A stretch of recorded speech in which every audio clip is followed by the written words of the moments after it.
I'm sure you love your dog. Of course you do. And one way you might express that is through a classic pat on the head, because dogs love that, right? Well, actually, your dog might not love being petted on the head as much as you think. I'll talk about that in a bit, but first, we've got a few other things dogs don't like as much as you think they do. Hugs. We humans love hugs. We see them as a sign of affection, and dogs must love hugs as well, right? Because they're always snuggling up to us. They're always letting us hug them. In fact, they often instigate cuddle o'clock. But what dogs don't like is unexpected hugs. In particular, great big bear hugs. While it may feel good to wrap your arms around them, pulling them in tight in the dog world, wrapping your arms around them is quite a dominant move. A way of asserting control.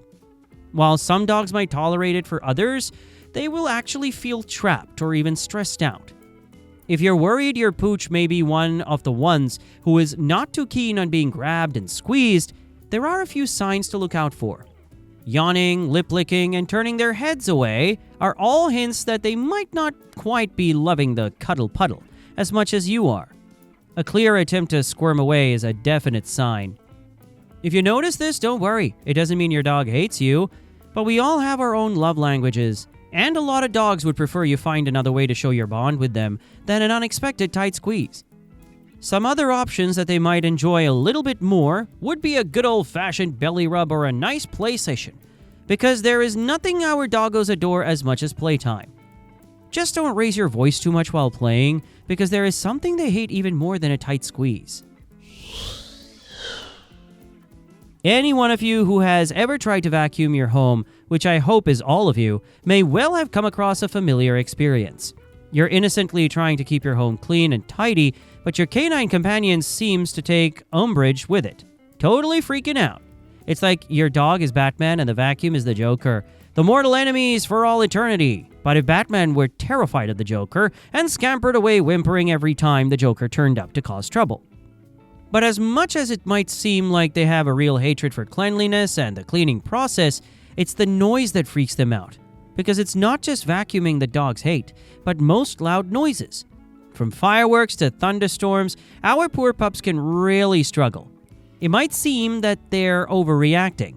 It's only a thunderstorm after all, but this just isn't the case. Your dog's hearing is 4 times more sensitive than yours. Really, take a moment to think about that and put yourself in your dog's shoes.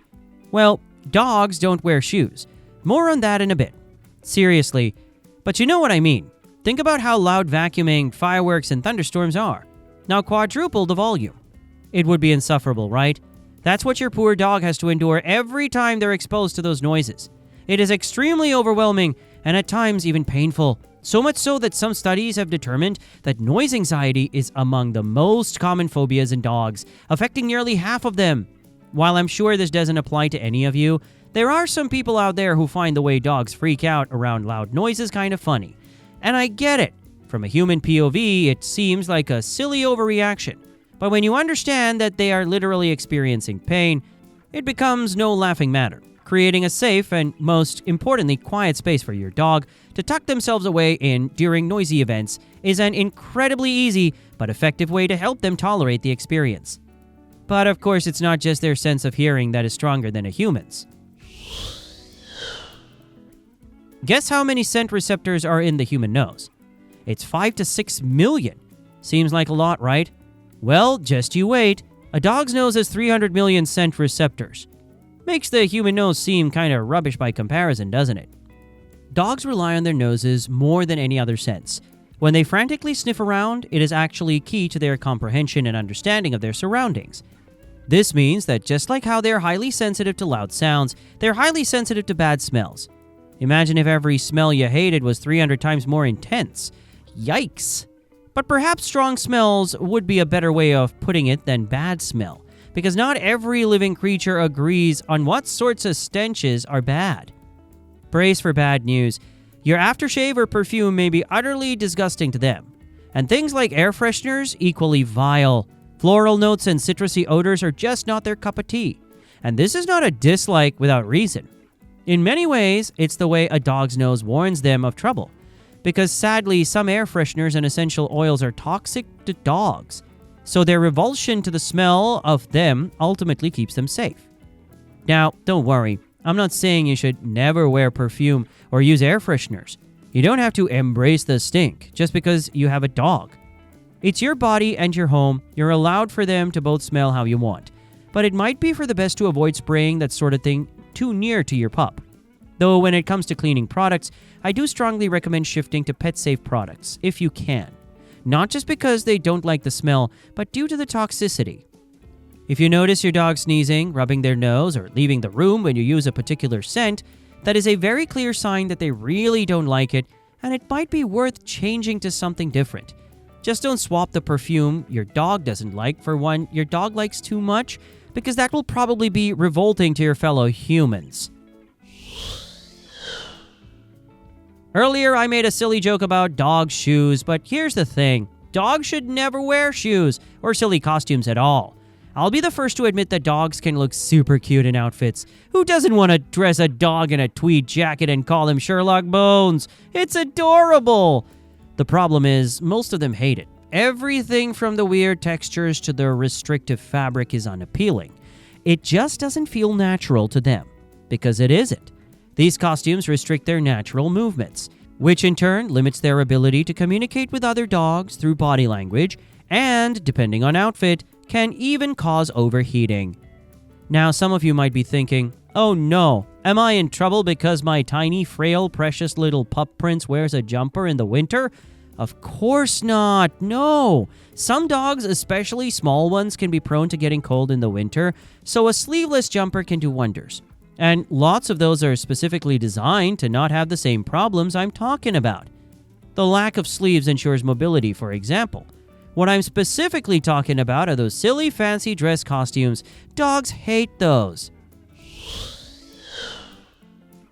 Cats love it when you stare them in the eyes. If you're not aware, cats express their love by looking you directly in the eyes and doing a little slow blink. It's their equivalent to a little kiss. And if you also have a cat as well as a dog, a great way to let them know you love them is to look them directly in the eyes and slow blink right back. But no two animals are the same, and these rules very much do not apply to dogs.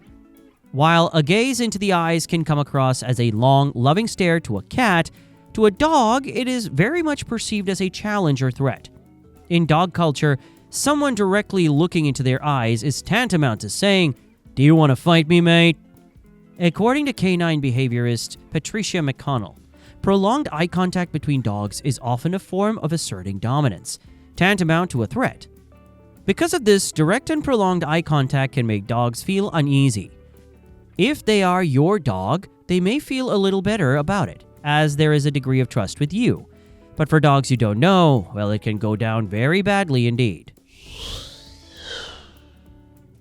But right at the start of this video, I told you dogs don't quite love being petted on the head as much as you'd think they do, and promised to explain myself. So here we go.